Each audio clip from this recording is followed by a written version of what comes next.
Versículo 22 dice, llegaron a Betsaida, ¿no? Llegaron a Betsaida.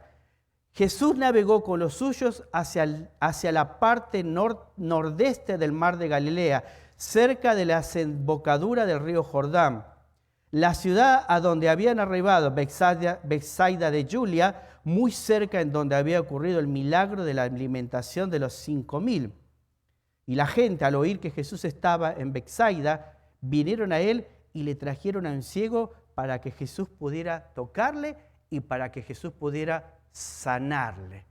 De pronto estaban en un lugar tan cerca de donde había ocurrido la alimentación de los 5.000, por lo cual muchas de las personas que estaban en este lugar habían oído lo que pasó allá y se habían enterado que Jesús estaba pasando cerca de ahí en esta ciudad. Entonces van a traer desde lejos a esta persona que por sí solo no se podía mover a la presencia de Cristo.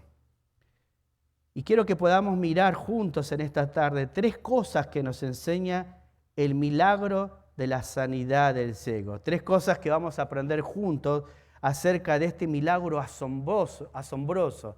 No solo que Jesús lo va a sanar, sino la forma en que lo sana el Señor. Y la primera cosa que miremos, quiero que veamos en el versículo 22, ¿sí?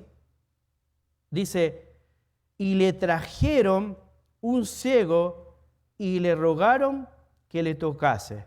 Entonces acá podemos mirar la correcta actitud de las personas ante el necesitado.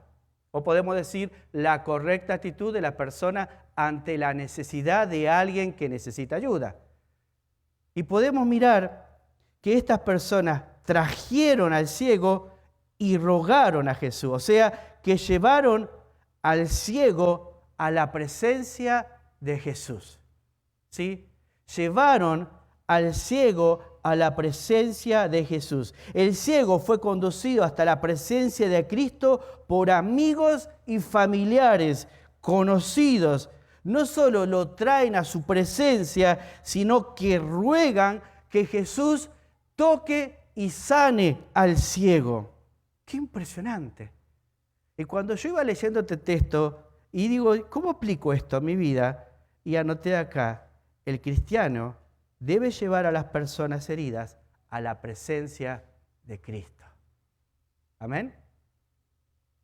No a la presencia del pastor, a la presencia de Cristo.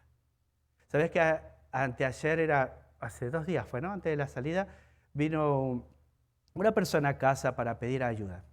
Estuvimos hablando, una linda charla, y después de la charla me dice, hay una persona que quiero que te escuche, me dice. Que yo sé que si tú le hablas, esa persona quizás cambia, Miguel, me dice. Yo agarro y le digo, tú no necesitas llevar a esa persona a mi presencia. Tú necesitas llevar a esa persona a la presencia de Cristo. Porque no se trata de mi sabiduría, se trata de su sabiduría. Se trata de lo que Cristo quiere y hace con las personas que Él quiere salvar. No se trata de mí. Todo lo que hablamos en esta tarde, le digo a este muchacho, a este señor, no era acerca de mí, era acerca de Cristo. Y si tú tienes la posibilidad de llevarlo a la iglesia, lo estás llevando a que escuche la palabra de Dios. Si tú tienes la posibilidad de darle una palabra de ánimo, tú le estás hablando de lo que Cristo puede hacer en él, de lo que Cristo puede salvarlo, de lo que Cristo puede redimirlo. Llévalo a su presencia. Y si querés, traerlo para que charle conmigo, pero lo vamos a llevar junto a su presencia, no a mi presencia. Porque yo ruego para que Dios hable por medio de mí, no hablar yo por medio de hoy, por medio de Él. Recién cuando terminábamos el discipulado con... me vas a matar, Jean-Pierre, casi se me olvidó el nombre, me vas a matar, ¿no? Pero me acordé. Le digo, no se trata de nosotros, se trata de Él. Se trata de que Él crece en mí y yo menguo. Y cuando hablamos más de Cristo que de nosotros. Hablamos más de Jesús que de mis historias. Compartimos los milagros, las historias, las vivencias de Jesús en estos evangelios preciosos que nos muestra tanto Mateo, Lucas y Juan y Marcos. Y ahí tenemos tanto para hablar de Cristo. Y si quieres más, le hablamos del Antiguo Testamento. Y vamos a encontrar a Cristo en todos los 66 libros de la Biblia, porque la Biblia trata acerca de Jesús. No acerca de los grandes profetas, no acerca de los grandes héroes de la fe, no acerca de los grandes pastores o los grandes apóstoles. Se trata solo de Cristo y es por Cristo. Es como hablaba Josué la semana pasada en la Santa Cena. Es por Él y para Él. Nosotros fuimos comprados por Él. Y yo quiero animarte en esta tarde. Hay alguien que está enfermo, llévalo a Cristo. No le prometas que Dios lo va a sanar. Prometele que Dios es un Dios que sana. Y que tiene que tener fe para orar. Pero si Dios no lo sana, es porque quizás hay un plan más grande para su vida a través de esa enfermedad. Y no es porque no tiene fe. Y muchas veces nosotros nos equivocamos al hablar de Jesús. Hablamos más de nosotros. Ponemos en el Facebook nuestras fotos, nuestros nombres, el nombre del pastorado, el nombre del pastor B. Y Cristo queda chiquitito ahí. Queda pequeñito. Y es por eso, en la debilidad de tantos creyentes hoy. ¿Hay alguien que necesita de Cristo? Tráelo conmigo, yo lo voy a animar, ese es mi trabajo. Pero si tú tienes la posibilidad de abrir la Biblia, conocer tu Biblia, llévalo a Cristo. Subrayá este pasaje, decirle, mirá, hay un ciego, lo sanó el Señor. Mirá lo que le hizo, lo tocó y hoy te puede tocar a ti si tú quieres. ¿No puedes hacer eso? Es muy fácil.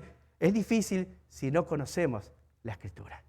Entonces, ¿qué hicieron la gente, amigos y familiares? Lo correcto, llevaron a Jesús a la presencia de Jesús. No solo lo llevan a la presencia de Jesús, sino también le rogaron a Jesús que lo sanara. Y yo anoté acá, el cristiano debe rogar a Cristo por las necesidades de los que necesitan de su misericordia. Debemos llevar a las personas a Cristo, debemos orar por esas personas, por las que Dios tenga misericordia de esas personas. Es nuestra responsabilidad si somos los hijos de Dios. Nosotros somos responsables por clamar por ellos. ¿Por cuántas personas estás orando en este momento? Que vos digas, estoy orando por la enfermedad de este hermano o de esta hermana. O estoy orando por este familiar que está enfermo. Estoy orando por mi hijo que quizás se quiere rebelar o mi hija que se está rebelando. ¿Cuánto tiempo tú le dedicas de oración a eso? Si tú no puedes orar por ti mismo ni por tus hijos, no le digas a otro que vas a orar por ellos porque sabes que no lo vas a hacer. Si tú eres un hombre que ora por sus hijos, que ora por tus hijas, entonces ¿sabes qué? Te va a sobrar tiempo para orar por los demás. ¿Sabes por qué? Porque hay un deseo de estar con Él, hay un deseo de orar con Él y crees que Dios puede hacer un milagro para salvar a esa persona o para convertir a esa persona. La fe se contagia. Hoy yo estaba orando en mi cuarto, tipo 6:30 de la mañana, aparece mi hijo de atrás mío y se me cuelga en el hombro. Me dice, ¿qué estás haciendo? Me dice. Le digo, I am praying. ¿Puedo orar con vos? Sí, pero ponete al costado, le digo. No, quiero orar a vos encima. Lo estuve ahí, 10 minutos, no te conté eso, ¿no? Pero lo estuve ahí, ya, Nata, le digo, correte, le digo, porque no me da mala espalda. La fe se contagia. Si nuestros hijos nos ven orar a nosotros, van a orar. Pero si nosotros no oramos, no leemos la Biblia, ¿qué pretendemos de nuestros hijos? Un día te van a mirar y te van a decir, ¿por qué me pides que no diga malas palabras si tú dices malas palabras? ¿Por qué me pides que haga esto si tú no haces eso? ¿Y sabés qué lo aleja a ese hijo de Dios? No el mundo, sino la hipocresía que muchas veces tenemos con ellos nosotros. Por eso nosotros nos debemos mirar a Cristo y decir, como te dije la semana pasada, soy tuyo y de nadie más. Vivo para ti, vivo por ti, te sirvo a ti. Y después eso se desparrama hacia la familia y hacia nuestras comunidades. Y acá podemos aprender la correcta actitud de las personas ante el necesitado. ¿Me traes agüita? Vamos a mirar la segunda. La segunda cosa que nos enseña el milagro de la sanidad del ciego. Vamos a mirar en el versículo 23, ¿sí? Dice, entonces, tomando la mano del ciego, le sacó fuera de la aldea y escupiendo en sus ojos le puso las manos. La mano del ciego le sacó fuera de la aldea. Y acá podemos ver la gran consideración de Jesús en cómo trata al ciego antes de sanarle. Podemos mirar la gran consideración de Jesús en cómo trata al ciego antes de sanarle. ¿Qué era la ceguera en aquel tiempo? La ceguera era, y es todavía, una de las grandes desgracias en Oriente. La causa, en parte, la oftalmía y en parte el deslumbramiento despiadado que produce el sol. Lo agravaba seriamente el hecho de que no se sabía lo suficiente de higiene y de limpieza. Era corriente ver personas con los ojos legañosos y llenos de mosca. Naturalmente, esto hacía que se extendía la infección fácilmente y la ceguera en aquel tiempo era una verdadera plaga. ¿Sí? Vieron que las personas allá caminan con túnicas así porque el sol es tan fuerte, ¿no? Que no se conocía de la medicina o de la higiene que vivíamos hoy, y las personas estaban con lagañas y hasta con moscas que quedaban totalmente ciegas. O sea, era algo normal. ¿Y por qué es importante entender esto? Porque tenemos que entender por qué Jesús escupió, ¿no? Para poder sanarlo al ciego. Entonces, ¿por qué hizo Jesús esto? ¿Por qué Jesús lo llevó a este ciego lejos, afuera de la ciudad? ¿Por qué Jesús, en vez de sanarlo ahí, porque se lo trajeron delante de él, porque lo rogaron, lo saca fuera de Betsaida? ¿Sí? ¿Por qué lo hizo Jesús? Jesús se llevó al ciego lejos de la multitud para evitar que el ciego, al recibir la vista, sufra por la impresión de ver tanta gente de pronto, tantos colores que nunca había visto, cosas nuevas, o que también los gritos de las personas del pueblo lo aturdieran al hombre y le produzca un daño emocional. Jesús estaba cuidándolo al ciego. Él no era esta persona, como en otros casos, que lo sanó al instante, que lo sanó ahí. Se lo llevó fuera de la ciudad porque quería protegerlo. O sea, Jesús mostró empatía por la condición en la que estaba esta persona. Él tuvo empatía con él. Él consideró su condición antes de ayudarle. Y es impresionante, ¿no? Porque acá ¿sabe lo que podemos ver? Acá Jesús se deja ver su grandeza en cómo trata y cómo sana al ciego. Él evitó que haga un daño emocional al ciego al no sanarlo delante de toda la multitud. Y llevárselo fuera lo vamos a ver más abajo, porque hay una razón profética de por qué se lo lleva fuera de Betsaida también. Mira, acá noté un ejemplo que es como, Jesús es como un gran médico que empatiza con su paciente. Es como arranqué la enseñanza, ¿no? Un gran médico tiene la característica de introducirse en lo íntimo de la mente y el corazón de su paciente. Comprende sus temores y sus esperanzas, es decir, simpatiza y sufre con él. Estamos hablando no de un médico normal, sino de un gran médico. Aquella persona que es capaz de entender, identificarse y tener empatía con tu dolor. Ese es un gran médico. Porque médicos hay un montón, ¿viste? Está lleno de médicos. Pero un gran médico, cuando lo encontrás, no lo querés soltar. Yo tengo un buen médico, que es de Venezuela.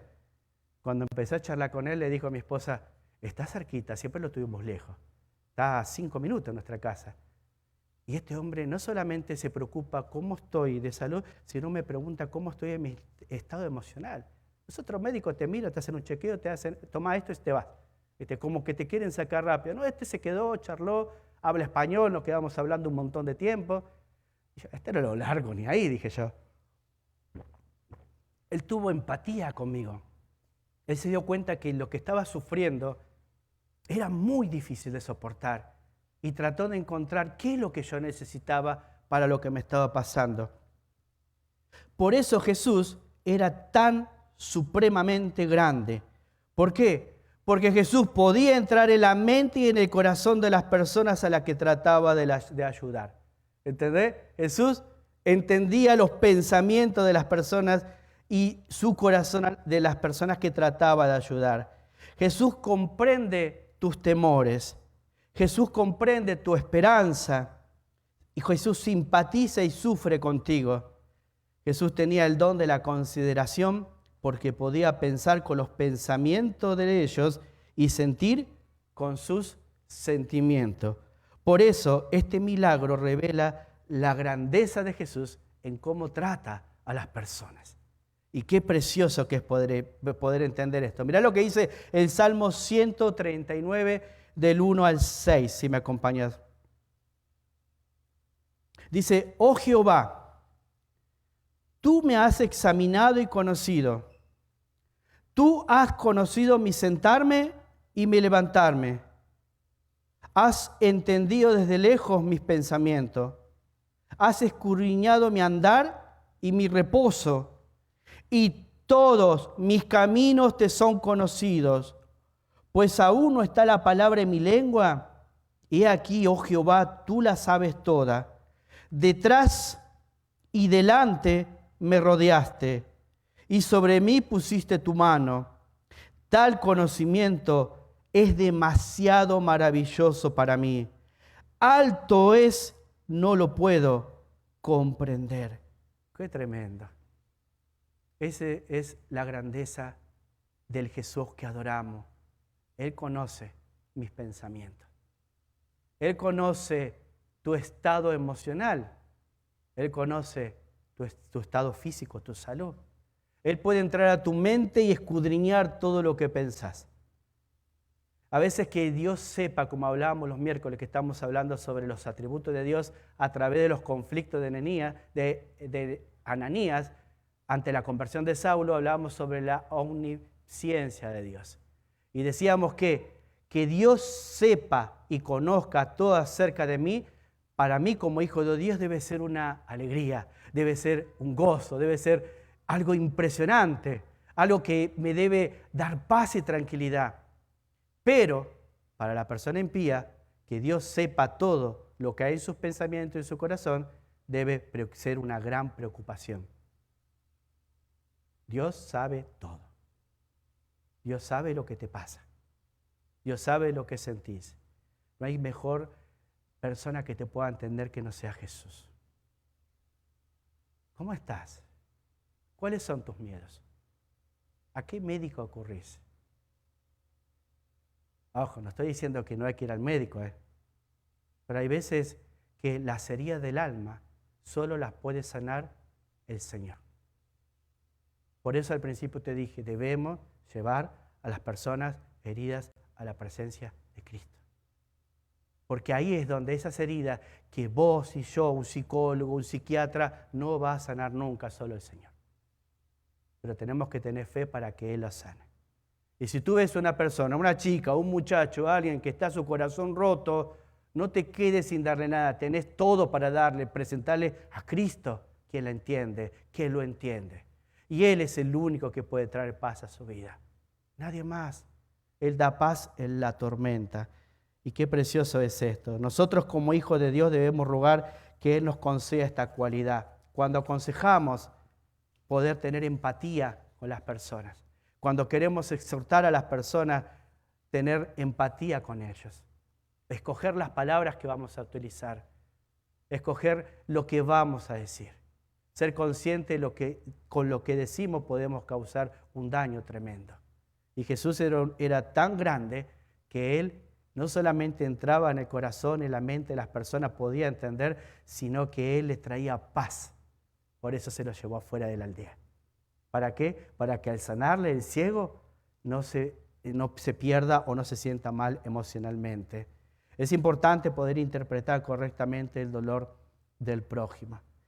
Hay un versículo en Oseas, que no me acuerdo exactamente la cita, pero dice que no hay dolor más grande que mi dolor, dice el Señor. No hay dolor más grande que el dolor que Jesús sufrió por ti. Él te entiende. No hay mejor persona. Yo le digo a veces, Jenny, yo no te voy a entender nunca como vos quisieses, pero Él sí. Él sí te entiende todo lo que yo no te puedo entender. Y muchas veces eso nos tiene que dar mucha tranquilidad a nosotros que somos sus hijos. Y fíjate en el versículo 23 también que dice en la parte B. Entonces dice, entonces tomando al ciego, le sacó fuera de la aldea y escupiendo en sus ojos, le puso las manos encima y le preguntó si veía algo. Entonces acá podemos ver que Jesús usaba métodos que el paciente pudiera entender en su contexto. ¿Sí? En el mundo antiguo se creía en el poder sanador de la saliva, ¿sí? Cuando nosotros nos lastimamos, no sé si a vos te pasa, cuando te haces un cortecito, ¿qué es lo primero que haces? Te cortaste acá, ¿qué es lo primero que haces? No me digas que no lo hiciste. Ay, no, pastor, tengo la mano sucia. Te cortás, su hijo te lastima, ¿qué hace? Ay, vos le das un besito, ya no hay más dolor. Vos decís, wow, tengo poder. Bueno, en el mundo antiguo se creía lo mismo. La saliva aliviaba el dolor de las personas. Entonces Jesús está utilizando un método conocido para el ciego para que al utilizarlo él entienda y no se asuste. Él no podía ver. ¿Te das cuenta la delicadeza y la grandeza de nuestro Señor al pensar en esto? El ciego tenía conocimiento acerca de ese método que Jesús estaba utilizando. Jesús estaba usando un método que el ciego conocía para poder salvarle. Y acá podemos ver la sabiduría de Jesús. Jesús era sabio. Jesús utilizaba palabras y métodos que estén al alcance de la mentalidad de la gente sencilla. Jesús no utilizaba o no se complicaba al querer enseñar algo. Él agarraba y veía de pronto la mies y decía, hace falta obrero, miraba la mies y decía, la mies es grande, y comparaba la mies con las personas y la necesidad de personas para poder ir a predicar el evangelio. Jesús miraba el agua, de pronto está con una mujer ramera, charlando, la samaritana, y de ahí saca una enseñanza tremenda de que solo de él, cuando alguien toma de su agua, de su interior van a correr ríos de agua vida. Y el que toma de esa agua no tendrá sed jamás. La mujer termina de entender, yo quiero esa agua, ¿dónde hay esa agua? Jesús utiliza métodos sencillos, métodos que son conocidos en el lugar para poder llegar a las mentes de las personas. Qué tremendo, ¿no? Pasen, hermanitos, pasen. Bienvenidos. Entonces, qué tremendo, ¿no? A mí me encanta eso. Jesús se conducía, hablaba de una forma sencilla para lograr que ellos puedan escucharle y así también poder entenderle. La grandeza de Jesús era superior porque podía hacer que la gente pueda entender de una forma sencilla un mensaje espiritual. En eso se trataba la grandeza. Jesús podía transmitir una verdad que ellos puedan palpar y entender. O sea, nadie de ahí se iba sin entender algo de la palabra de Dios. Y a veces nosotros nos complicamos tanto para convertir a un hermano que no conoce de Cristo, a una persona que no conoce de Cristo el Evangelio. La hacemos tan difícil. Y no sé cómo decirle, pastor, ¿cómo se predica el Evangelio? ¿Tengo que ir a un instituto bíblico? No. Tenés que recordar cómo tú recibiste a Cristo. Y empezás a pensar, ¿qué entendiste para poder recibir un Salvador? No me acuerdo, sé que pasé al altar, oré y oraron por mí. Eso no es recibir a Cristo. Eso es seguir un grupo emocional, todos juntos llorando, oraste una oración que no entendiste y quizás creíste que era salvo. Te vas a ir al infierno. ¿Alguna vez tomaste una decisión por Cristo? Sí, le pregunto a otra persona. ¿Qué hiciste? Entendí que era un pecador y que mi pecado me condenaba. Entendí que Cristo pagó el precio de mi pecado. Lo invité que entre en mi corazón como el Señor y Salvador de mi vida y le pedí que con su sangre limpie todos mis pecados. Y Él promete que un día si me muero voy a estar en la eternidad con Él por siempre. Ah, mira vos, compartí eso con otro. Es lo que a ti te sucedió, es como vos conociste a Cristo. No es un secreto, no es algo difícil de compartir. En tus palabras, como a ti te salga, con tus modismos, podés transmitir el Evangelio a una persona. Y quizás la duda de cómo compartir el Evangelio es porque quizás tú nunca has nacido otra vez de nuevo. Y a veces hay que cuestionarse eso. El otro día hablaba con una persona y le digo, esas actitudes que tiene esa muchacha, son de una persona que no conoce de Dios. Y me dice esta persona, ¿para qué hablé? Se lo dije con mucho amor, pero no, me dice, ella se bautizó, conoce de Dios, se congrega. ¿Y qué? Le dije yo. ¿Qué? Que levante la mano, que diga un versito. Si no muestra fruto y no se ve a Cristo en su vida, replanteate la pregunta si realmente alguna vez recibió a Cristo. ¿Es tan difícil eso? Y a veces los mismos padres no queremos que nuestros hijos se enfrenten su duda. Y queremos que ellos sigan viviendo en pecado y en pecado. y no se pregunta, ¿será que mi hijo fue salvo o no fue salvo? ¿Mi hija fue salva o no fue salva? Quizás vos mismo no estás seguro de que sos salvo. Por eso es muy importante, hermano, preguntarse, ¿yo nací espiritualmente? ¿Alguna vez tuve mi encuentro con Cristo personalmente? Entonces ahí vas a poder ver la verdad, vos por ti solo, no porque un pastor te lo dice, sino porque Dios te lo revela a ti en tu corazón y que eres una persona que ha sido perdonado de todos sus pecados. Por eso podemos ver la grandeza de Jesús. Utiliza métodos sencillos para comunicar una verdad espiritual. Lo mismo tenemos que hacer nosotros, no complicarla tanto. ¿Queremos enseñar de algo? Busquemos la forma, miremos en nuestra cultura cómo puedo interpretar esto para enseñar una verdad espiritual. ¿Y saben qué utilizo yo allá en Argentina mucho? El asado. ¿Y cuando hago choripán? Ustedes no me van a creer, pero utilizo mucho cada vez que hago una parrilla, predico un montón. Porque me hacen preguntas y digo, este método me puedo utilizar para esto. Todo lo que tenés a tu alrededor, te aseguro que si lo utilizás bien puede ser utilizado para compartir acerca de Jesucristo. En tercer lugar, él recibió la vista, la tercera cosa que aprendemos de la sanidad del ciego, que él recibió la vista por etapas. No fue de golpe, fue gradualmente que se produjo este milagro. Fíjate en el versículo 23 al 26. Estamos leyendo Marcos 8, 22 al 26. Vamos ahora al versículos 23 al 26. Entonces dice, le puso las manos encima después de escupir sus ojos. Le puso las manos encima y le preguntó si veía algo. Él mirando dijo, veo los hombres como árboles, pero los veo que andan. Versículo 25. Luego le puso otra vez las manos sobre los ojos y le hizo que mirase, y fue restablecido y vio de lejos claramente a todos. Y los envió a su casa diciendo, no entres en la aldea, ni le digas a nadie en la aldea. Entonces vamos a mirar acá cómo el ciego va a recibir la vista gradualmente por etapas.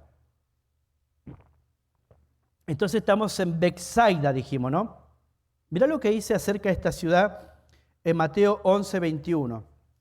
Betsaida, lo que te dije al principio. Vamos ahora a mirar. Mateo capítulo 11, versículo al 21. Dice así. Ay de ti, Corazín. Mateo 11, 21. Ay de ti, Corazín. Ay de ti, Betsaida. Porque si en Tiro y en Sidón se hubieran hecho los milagros que han sido hechos en vosotros, que se hubieran arrepentido en silicio y en ceniza. Y fíjate el 22. Por tanto, os digo, en el día del juicio será más tolerable el castigo para Tiro y para Sidón que para vosotras. Y después el 23 dice, y tú, Capernaum, que eres levantada hasta el cielo, hasta el Hades serás abatida.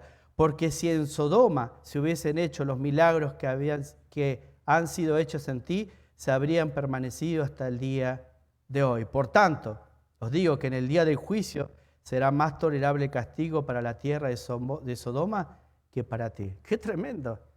Y acá nos está hablando que quizás la intención de sacar fuera de Betsaida al ciego no solamente era para cuidarlo, que cuando él recibiera la vista no sufriera un daño emocional, también era porque ya Jesús había declarado anteriormente que había un juicio acerca de Betsaida y otras ciudades, porque habían visto muchos milagros, muchos, demasiados, tantos que si en Sodoma y en Gomorra se hubiesen hecho, quizás ellos se hubiesen arrepentido y permanecido, pero ellos no.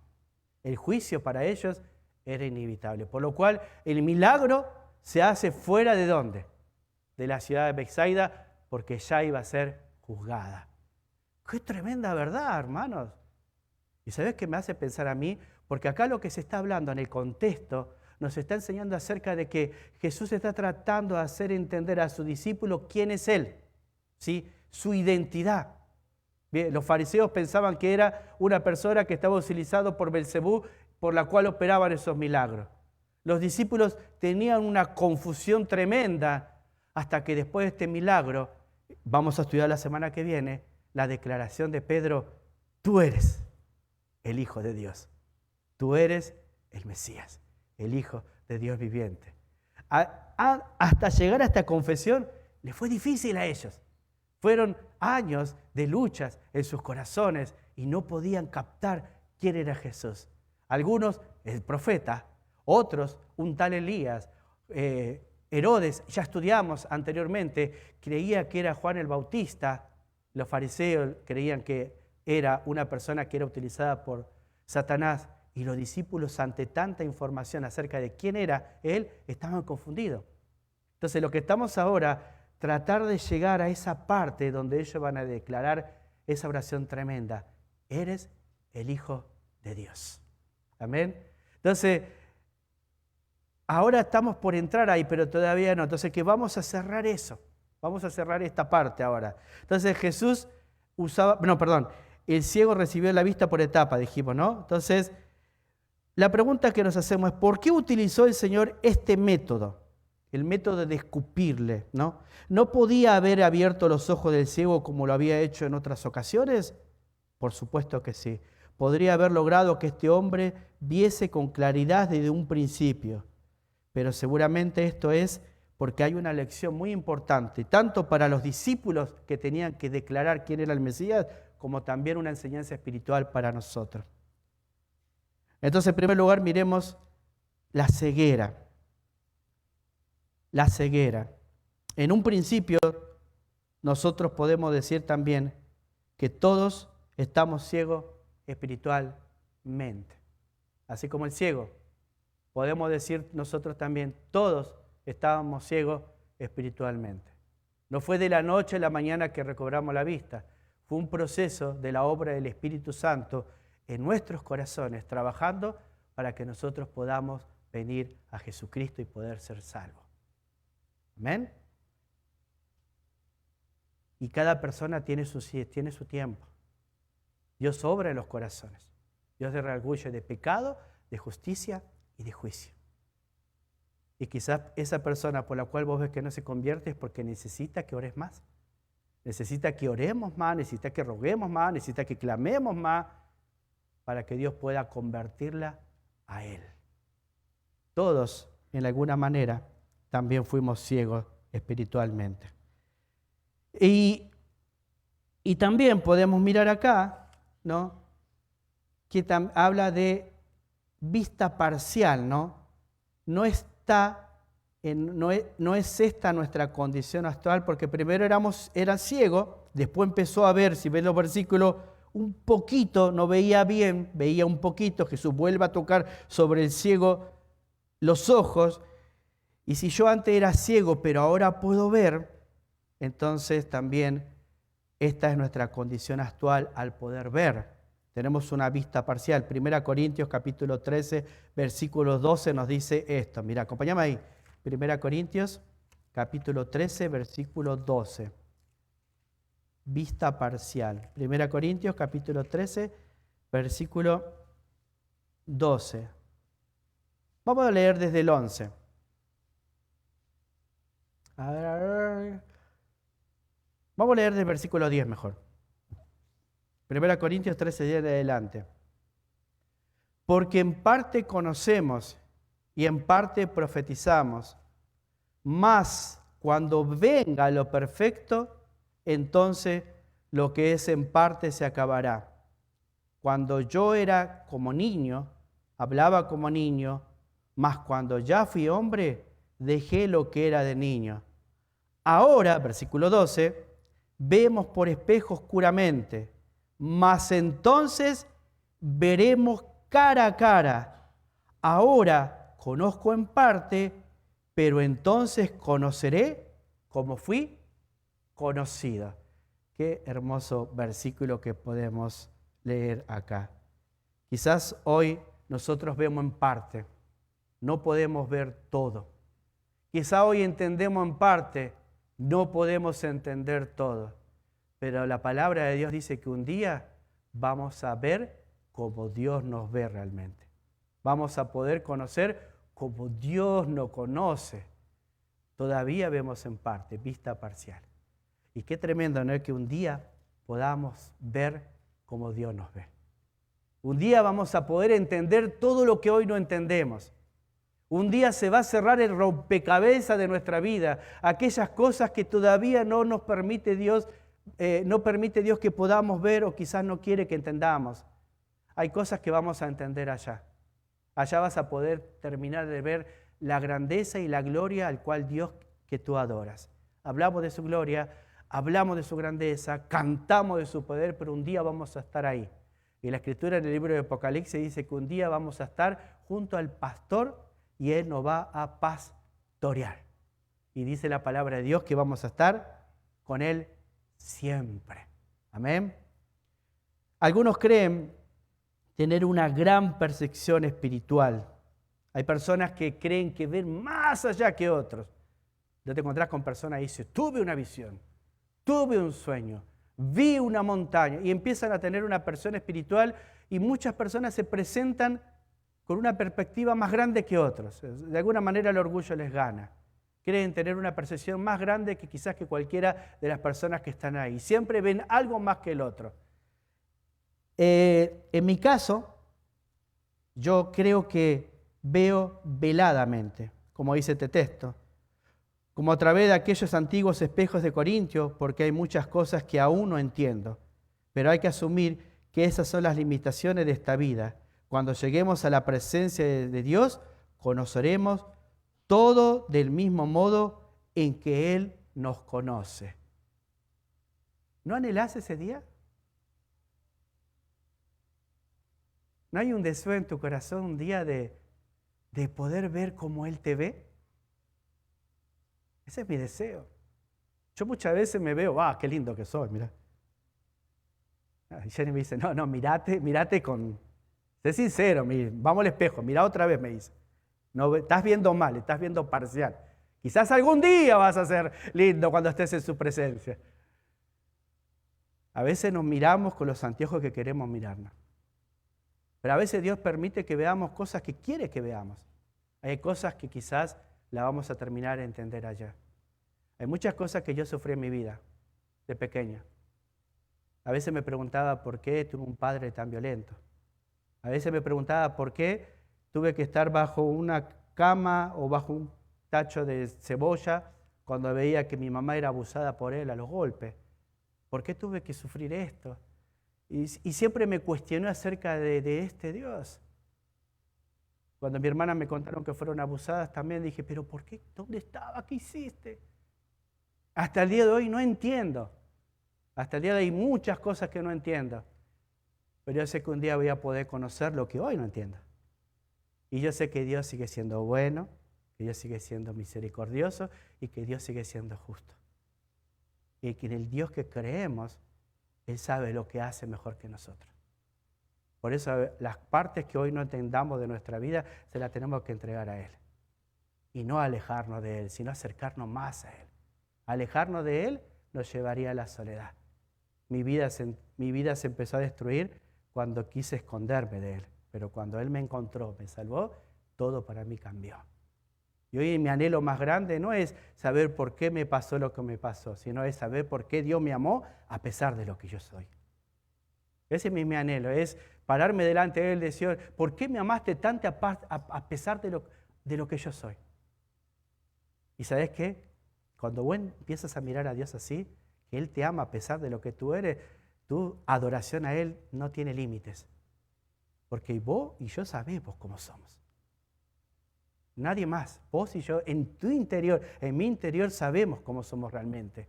Sabemos qué pensamos, sabemos qué sentimos, sabemos la lucha que tenemos, sabemos los enojos, sabemos los pensamientos que rondan en nuestro corazón. Vos y yo lo sabemos, Él también lo sabe. Y aún a pesar de eso, Él te ama. Y Él te va a seguir amando. Amén. Vamos a ir cerrando con una vista perfecta. Vista parcial, vista perfecta. Alcanzaremos la visión total cuando lleguemos a su presencia. Hay mucho que podemos hablar de esto, pero el tiempo no nos va a dejar avanzar. Ahora vamos a terminar observando los diferentes métodos que el Señor usó para abrir los ojos de los ciegos, como para darle una conclusión. En Betsaida, lo que ya hemos visto, Jesús tocó los ojos del ciego, lo cual debe haber sido toda una experiencia tremenda para aquel hombre. Pero cuando Jesús sanó al ciego Bartimeo, no le tocó en absoluto, sino simplemente le habló desde cierta distancia y la fe sola abrió los ojos de Bartimeo. Pero al ciego de nacimiento que nos relata el Evangelio de Juan capítulo 9 le dijo que fuese a lavarse al estanque de Siloé, la cual fue un método totalmente diferente a los dos anteriores. O sea, los métodos que Dios va a utilizar para acercarse a nosotros son muy diferentes. No son lo mismo. La forma como Dios trabajó en mi corazón para sanar fue muy diferente a la que Dios va a trabajar para sanar tu corazón. Una vez alguien me dijo, Miguel, la única persona que puede sanar las heridas que hay en el alma se llama Jesús. Es la única. Vas a ir a un psicólogo, vas a ir a un psiquiatra, vas a pasar por esto. Y yo he pasado por todo ese tipo de gente y me salía más loco. Más loco me salía. Con preguntas, con duda, enojado. Pero un día le dije, Jesús, tu palabra dice que tú viniste a buscar lo que se había perdido. Y la profecía dice que viniste a sanar a los heridos de corazón, a los que tienen heridas en las almas. ¿Por qué buscar en otro lado lo que Jesús nos ofrece? Y quizás Jesús quiere sanar alguna herida en tu corazón. Podemos cantar, alabar, pero adentro de nuestro corazón hay cosas que no nos dejan disfrutar de Él. Y quizás en esta noche, así como le devolvió la alegría, el gozo al ciego, luego que lo restauró, viste que le dijo, no vayas y no digas nada a nadie. ¿Qué hizo el ciego? Fue y divulgó lo que Jesús hizo, lo que Jesús hizo por él. Porque cuando Jesús obra en nuestra vida, por más que nos digan cállate, vamos y contamos. Porque queremos que todos conozcan el Cristo que salva. Queremos que todos tengan la experiencia que Cristo tuvo en nosotros. Entonces el desafío más grande hoy es decir, no, vayan y cállense, vayan y cuéntale, Dios sigue haciendo milagros. Vamos a orar. Padre Celestial, en esta noche te doy tantas gracias. Gracias Dios por tu palabra. Gracias Dios porque tú nos amas tanto, Señor. Gracias Dios porque nosotros sabemos cada uno las cosas con las que luchamos, las cosas que nos acercan o las cosas que nos alejan de ti. Y aún así, Padre, tú nos sigues amando. Muchas veces sin querer o queriendo te culpamos de cosas que nos pasan en nuestra vida. Y sinceramente, Señor, muchas veces creemos que tú eres culpable. Hay cosas que no entendemos, Señor, y quizás nunca la vamos a entender. Pero lo que sí sabemos acerca de ti es que tú eres un Dios bueno. Que tú tienes propósito más grande, Señor, para cada uno de nosotros. Y que si en esta noche vamos a ti, no solo tú nos perdonas nuestros pecados, sino sanas las heridas, los golpes que la vida nos dio. Y quizás en esta noche alguien en este cuarto necesita desesperadamente que Dios le sane. Dile, Señor, sáname. Creo en ti, Señor. Sáname. Dile, Señor, sáname. Sea de lo que sea que necesites, salud, enfermedad, una herida en el corazón. Sáname, Señor. Necesito estar bien. Tú lo puedes hacer. En esta noche pongo la fe en ese Dios que sana. En esta noche pongo en ese Dios que cura las heridas. Jesús, acá estoy. No puedo correr a ningún lado más. Tú me trajiste aquí porque sabías que necesitaba escuchar esto. Jesús, sáname. Quiero estar libre. Quiero gozarme de la comunión contigo. Y Padre Celestial, te ruego, Dios, que en esta noche bendigas a tu iglesia. Bendigas a cada hermano, cada hermana, a cada joven que está acá, Señor. Que podamos recordar todo que tú eres un Dios bueno. que tú eres un Dios justo y que tú tienes el control sobre todo, Señor. Ayúdanos, Padre, a gozarnos en ti. Ayúdanos, Padre, a saber que un día vamos a poder entender aquellas cosas que hoy no entendemos. Que un día vamos a poder conocer como tú nos conoces, Padre. Y un día, Padre, vamos a estar contigo y no nos vamos a separar más de ti. Oramos, Señor, en esta tarde, en el precioso nombre de Jesús. Amén. Muchas gracias, hermanos.